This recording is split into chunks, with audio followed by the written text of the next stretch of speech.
Station Commander Kyle Thas stared at the security footage, his primary and secondary hearts both skipping synchronized beats.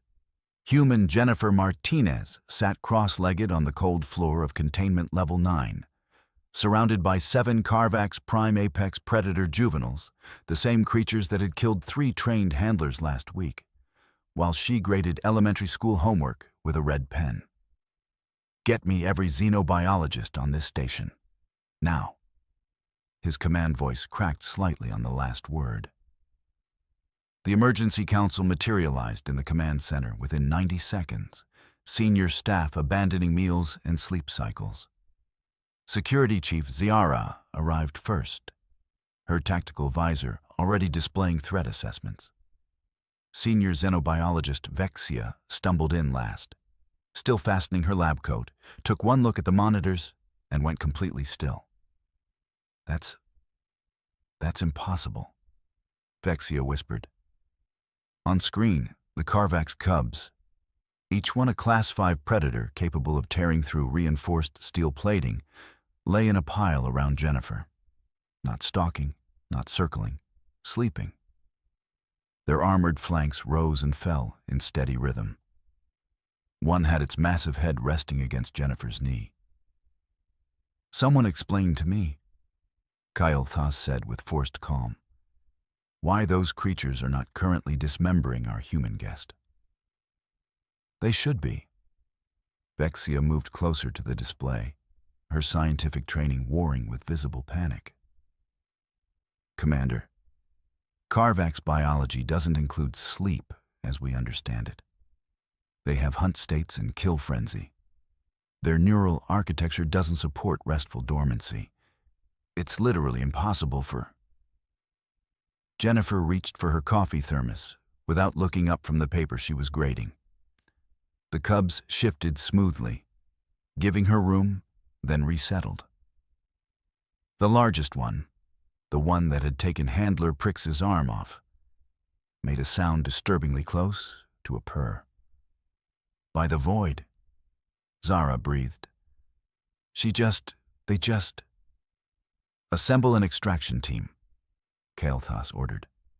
"Full hazard protocols, stun weapons, reinforced armor, the works. We need to get her out of there before..." "Before what, sir?" Zara's mandibles clicked nervously. "Every protocol we have says approaching those creatures means death. Our behavioral models give any rescue attempt a 0% survival rate." "Then update your models, because apparently they're wrong." Kael'thas gestured at the screen where Jennifer had just written, "Great job, Tommy," with a smiley face on a student's paper. "She's been in there for how long?" 2 hours and 17 minutes. Vexia checked her datapad, then checked it again as if hoping the numbers would change. She accessed the level using her maintenance clearance, said she was there to check on the scared babies. "Scared babies?" Kael'thas repeated. "Those are Carvax juveniles. They're born with functional hunting instincts. They killed their own birthing attendant within minutes of hatching." "I'm aware, Commander." Vexia's voice had gone thin. "I wrote the threat assessment myself." On the monitor, Jennifer finished another paper and reached out absently to scratch behind the ear equivalent of the nearest cub. It leaned into her touch. Its tail, a appendage lined with bone spikes capable of impaling armored troops, wagged. "Did that thing just..." Zara couldn't finish the sentence. "Security Chief, I need that extraction team ready in 5 minutes." Kael'thas forced himself to look away from the impossible scene. If she dies in there, we're looking at a diplomatic incident that destroys our alliance with Earth. The humans will... "Sir," Vexia interrupted, something close to horror in her voice. "The termination order. The cubs are scheduled for elimination in 90 minutes. The High Council deemed them uncontainable after they killed the handlers." The command center went silent, except for the hum of station systems. "So, if we extract her," Zara said slowly. The cubs revert to kill state, confirm the termination order was correct, and we destroy potentially the only Carvax juveniles in captivity. But if we don't extract her, she dies, and humanity declares war. Kael'thas finished. He looked back at the screen. Jennifer had pulled out a granola bar and was breaking off pieces. The cubs had woken, their eyes gleaming with predatory intelligence as they watched her hands. Every xenobiologist in the room tensed. Jennifer offered a piece to the largest cub. It ate from her palm with surprising gentleness, then settled back down with its head in her lap. "Get me a direct line to Earth's embassy," Kael'thas said quietly. "And someone find out everything there is to know about elementary school teachers." The extraction team assembled in the corridor outside Containment Level 9, their armor gleaming under emergency lighting. Through the monitors, Jennifer hummed something melodic while marking another paper with her red pen. "Neural readings are stable," Vexia reported, her voice tight with disbelief. She pulled up biometric data on the main display. "Commander, look at this. The cub's brain patterns are showing theta waves. Translate that for those of us without xenobiology degrees," Zara said, checking her team's weapons load. "Theta waves indicate deep relaxation, contentment, rest states." Vexia's hands trembled as she manipulated the data streams. These creatures biologically cannot experience restfulness. Their adrenal systems don't have off switches. They're designed to be in constant hunt mode until they reach maturity and develop pack hierarchies. What we're seeing here is impossible. On screen, Jennifer finished another paper with a flourish. "Great job, Tommy," she wrote, adding a smiley face with stars around it. The largest cub, the one that had killed Handler Pricks and torn Handler Ven in half, shifted its massive head more comfortably into her lap. Jennifer scratched behind its cranial plates without pausing in her grading. "Extraction team is ready, Commander," Zara reported. "On your order, we breach and grab the human. Estimated time to extraction, 8 seconds. "Estimated casualties?" Kael'thas asked quietly. Zara's silence was answer enough. "Try the sonic deterrent first," Kael'thas ordered. "Drive the cubs to the far end of containment, then we extract." Zara nodded and activated the external sonic emitters. The high-frequency pulse, specifically calibrated to cause pain in Carvax neural structures, flooded the containment area. The cubs didn't even twitch. Jennifer looked up, annoyed. "Could you not? I'm working here." She glanced around at the still sleeping cubs, then returned to her papers. "You're going to wake the babies?" Kael'thas felt something cold settle in his stomach. She just spoke to us like we're noisy neighbors." Checking translation logs, Vexia pulled up communication records. Her face went pale. "Commander, 2 hours and 37 minutes ago, Jennifer Martinez contacted maintenance. She asked them to check on the scared babies in the containment level because she heard them crying." "Carvax juveniles don't cry," Kael'thas said. "They shriek territorial challenges." "I know." Vexia looked up from her datapad. "She thinks they're frightened animals, not weapons. She doesn't understand what she's sitting with." "Then we tell her." Kael'thas activated the intercom. "Miss Martinez, this is Station Commander Kael'thas. You are in extreme danger. The creatures around you are apex predators. They've killed multiple handlers. You need to stand up very slowly and walk toward the exit."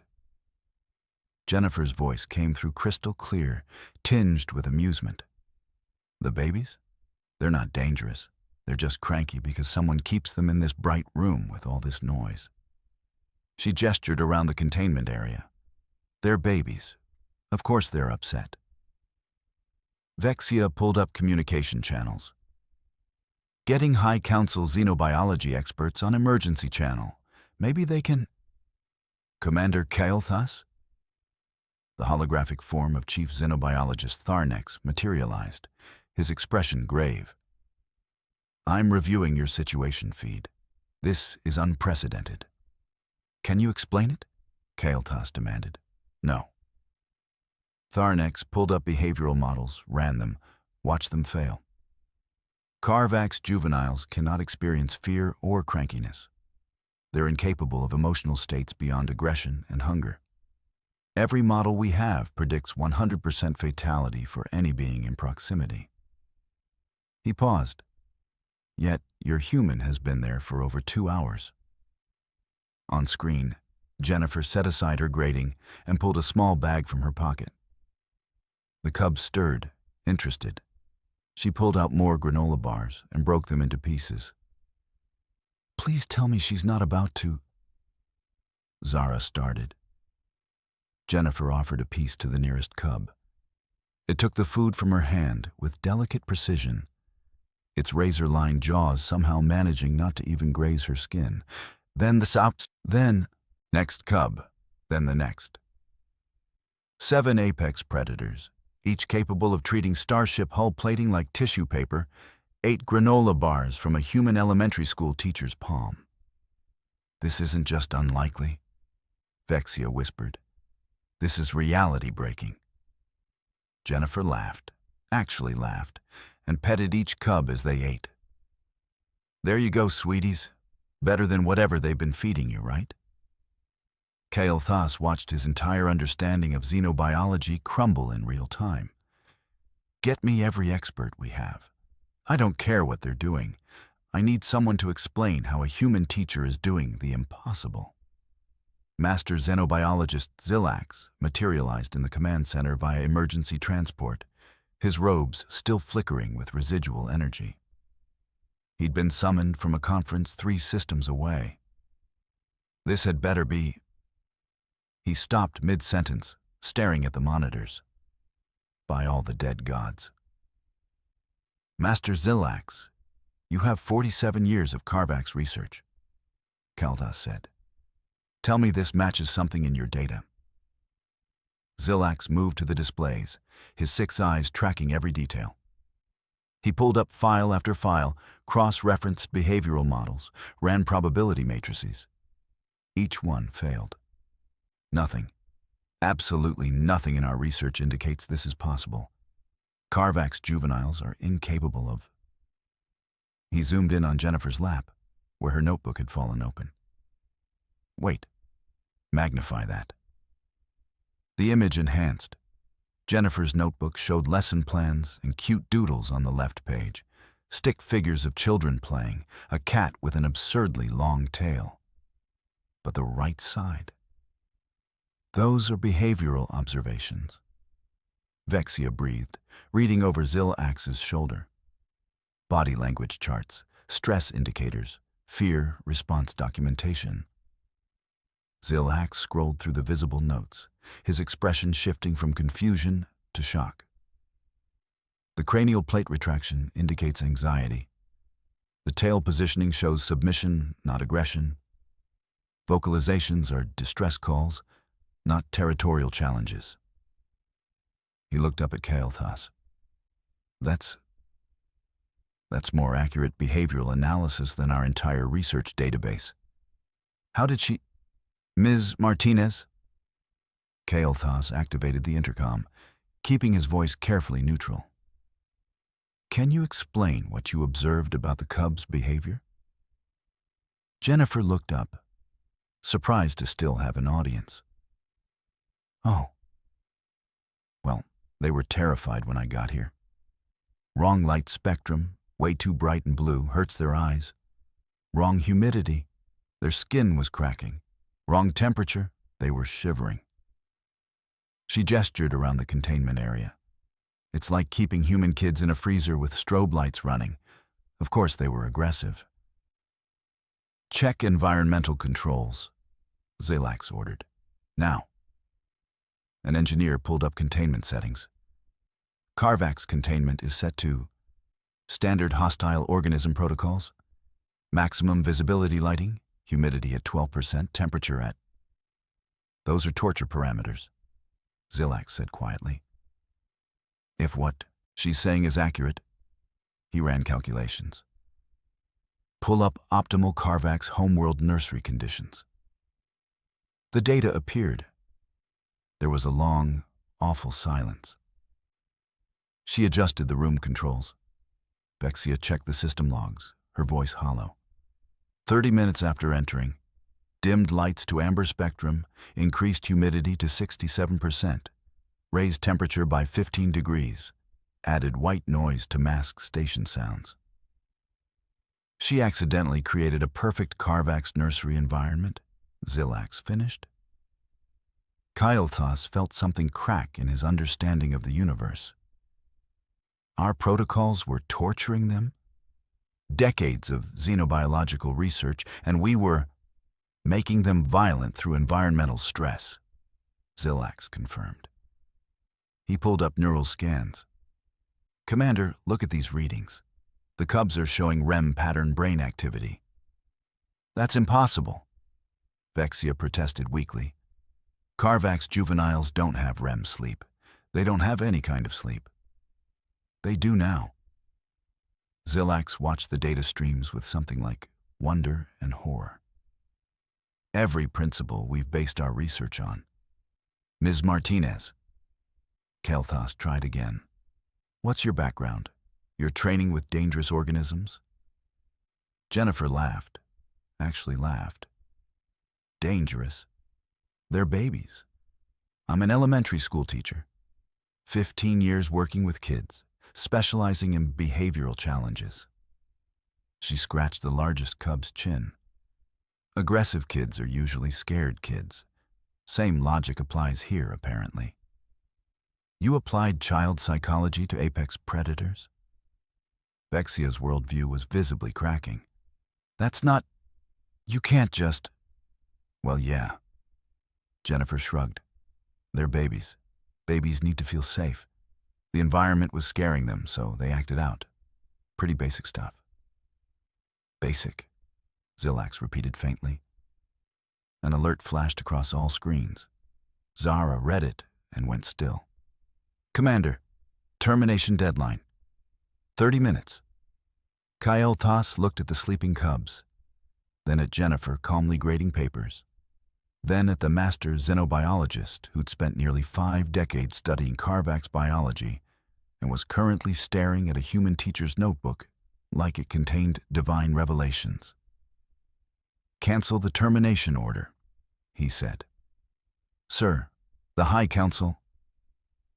I'll explain to the High Council that our entire understanding of predator species development has been fundamentally wrong. Kailthas interrupted. That we've been studying them as weapons instead of children. That an elementary school teacher solved in 2 hours what we couldn't figure out in decades. He watched Jennifer write, "Good effort," on another paper, surrounded by the most dangerous juveniles in known space, all sleeping peacefully because someone finally treated them like babies instead of monsters. Get me Earth's educational ministry, Kailthas said. I think we need to talk about curriculum. Emergency transmission to High Council, Kailthas ordered. Request immediate stay of termination order pending new behavioral assessment data. While they waited for response, Zilax had pulled Jennifer's notebook data into the main system, running it through translation and enhancement protocols. What appeared on screen made every xenobiologist in the room go silent. This isn't just about the Carvax cubs, Zilax said, scrolling through pages. She has observations on 12 different station species. He pulled up entries one by one, his voice increasingly strained. Vaxian ambassadors? Not rude, just squinting all the time. Probably nearsighted. Get them better lighting. Kitchen staff? Not incompetent. Station food smells like sulfur to them. Check if it matches Tarthian death ritual scents. Maintenance crew. Keep bumping into things in corridors. Depth perception issues? Try wider walkways. The Vaxian diplomatic incidents, Vexia whispered. We've had 17 formal complaints about their aggressive posturing in negotiations. They couldn't see the data screens, Kael'thas realized. They were leaning in to read, and we interpreted it as intimidation. The kitchen staff situation, Zara added. 3 replacements in 2 months because they kept refusing to prepare certain meals. They were being asked to prepare food that smelled like corpse rituals to them. Zilax confirmed, still reading. Decades of diplomatic incidents, solved with elementary school teacher observations. He looked at Kael'thas. She's been on this station for 3 weeks.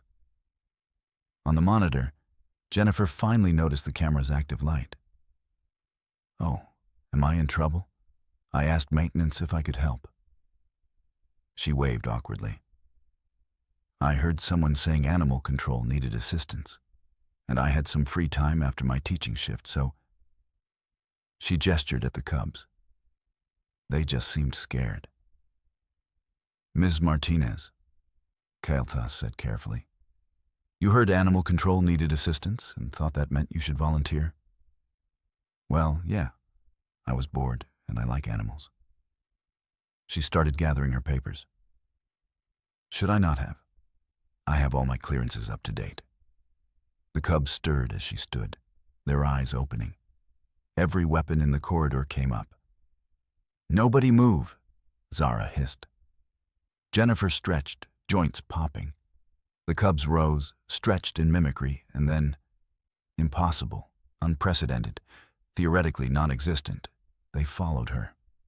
Single file, like ducklings following their mother. By the void, Vexia breathed. That's juvenile attachment behavior. We theorized it existed in Carvac's development, but we've never observed it. We thought it was extinct, bred out through generations of captivity. They're imprinting on her, Zilax said, wonder creeping into his voice. Actual parent bond formation, in real time. The High Council's response flashed across screens. Termination order suspended. Require full explanation. Termination cancelled, Kael'thas announced to the room. Ms. Martinez, would you be willing to help us set up a proper environment for the cubs? Jennifer brightened. Oh, absolutely. I actually sketched out some ideas. She pulled a napkin from her pocket, covered in drawings and notes. They need a darker space with warm colors, humidity around 65 to 70%, temperature about 15 degrees warmer than you have it, and some white noise, maybe water features, and soft things. They're babies. They need soft things. The xenobiology team scrambled to decode her napkin specifications, while Jennifer led her parade of apex predators down the corridor. Engineers raced ahead, implementing changes to an auxiliary containment area. Dimming lights to amber spectrum, one called out. Humidity increasing to 68%, another confirmed. Temperature rising. Installing water circulation for ambient sound. Jennifer walked into the modified space, looked around, and nodded approvingly. Much better. Okay, babies, quiet time. She sat cross-legged in the center. The cubs circled her once, then settled into their sleeping pile, this time with clearly defined positions. A formation that Zilax recognized from theoretical texts as classic Carvac's nursery arrangement. She just told them it was quiet time, Vexia said, and they listened. Establishing routine, Jennifer explained, pulling out a small tablet. Kids need routines. Makes them feel secure. She started reading what appeared to be a children's story, her voice soft and rhythmic. Within 5 minutes, all 7 cubs were in deep REM sleep. The High Council observers, watching via live feed, sat in stunned silence as the most dangerous predator juveniles in known space napped on schedule, because an elementary school teacher had decided they needed proper bedtime routines. "I'm writing this report," Kyle Thus said quietly, "and nobody will believe a word of it." The emergency protocols update came through station-wide 3 days later. Consult human civilian specialists before xenobiological threat assessments. It was buried in subsection 7, paragraph 4, but every department head knew exactly what incident had prompted it. Jennifer Martinez, after considerable negotiation, accepted the position of interspecies behavioral consultant, part-time. She'd insisted on keeping her teaching job. "The kids need consistency," she'd said, as if revolutionizing galactic xenobiology was just a side gig. Kyle Thus sat in his office, staring at the report he was filing with high command. An elementary school teacher solved what trained xenobiologists couldn't figure out in decades because she treated apex predators like misbehaving children. He'd rewritten it 4 times, and it still sounded insane. Down in the xenobiology labs, Vexia was systematically dismantling 40 years of research methodology. "We studied them as threats, not as children," she explained to her staff, her voice carrying the exhaustion of someone whose entire worldview had been rebuilt in 72 hours. "We need to start over." Station-wide environmental audits had begun using what everyone was calling the Jennifer Protocol. Have a human teacher walk through and note what seems uncomfortable. The Vaxian ambassadors now had proper lighting. The kitchen staff had new menu guidelines. The maintenance crew's corridor had been widened by half a meter. The Carvax homeworld government had sent 3 formal requests for Jennifer to visit as a consultant. She'd politely declined all of them. "I have parent-teacher conferences next week." Representatives from 17 different species had inquired about human child-rearing techniques.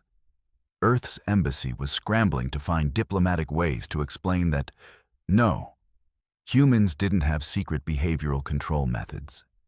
They just actually liked children. Jennifer sat in the station's teacher's lounge, red pen moving across another stack of papers. Her colleague, a human literature teacher named Marcus, looked up from his tablet. "So, I heard you've got that consulting gig now. Exciting stuff?" Jennifer chuckled. "Oh, just helped some folks with their kids. They were doing everything wrong. Poor babies couldn't even sleep." She marked a math problem with a check mark. "Now, if I could just get Tommy to show his work on math problems." On the monitor in the corner, standard in all station common areas now, the Carvax cubs were visible in their nursery, sleeping peacefully in their pile. Right on schedule. 2:30 p.m. nap time. Marcus glanced at the screen, then back at Jennifer, then decided not to ask. Some things about Jennifer Martinez, he'd learned, were better left as mysteries. In the command center, Kyle Thus stood watching that same monitor feed. Xilax had joined him, the master xenobiologist having extended his stay indefinitely to reassess fundamental principles. She rewrote xenobiology in an afternoon with a notebook and common sense. Xilax said quietly. "What do humans call her profession again?" Kyle Thus asked, though he knew the answer. "Elementary school teacher. She educates their young." They watched in silence as Jennifer finished her grading and started doodling in her notebook. New lesson plans for next week's unit on ecosystems. In the corner of the page, barely visible on the monitor's zoom, cute drawings of the Carvax cubs with a nap time schedule, written in cheerful purple ink, decorated with smiley faces and stars. "Remind me," Kyle Thus said, "never to upset Earth's educational system." "Agreed," Xilax replied. If their teachers can accidentally solve our greatest xenobiological mysteries, I'd hate to see what their military specialists are capable of. On screen, Jennifer hummed as she worked, completely unaware that 3 star systems were currently rewriting their xenobiology textbooks because she'd treated 7 baby predators with the same patience she used on her first graders. The cubs slept on, somebody's children finally getting proper care. And somewhere, Tommy still wasn't showing his work on math problems.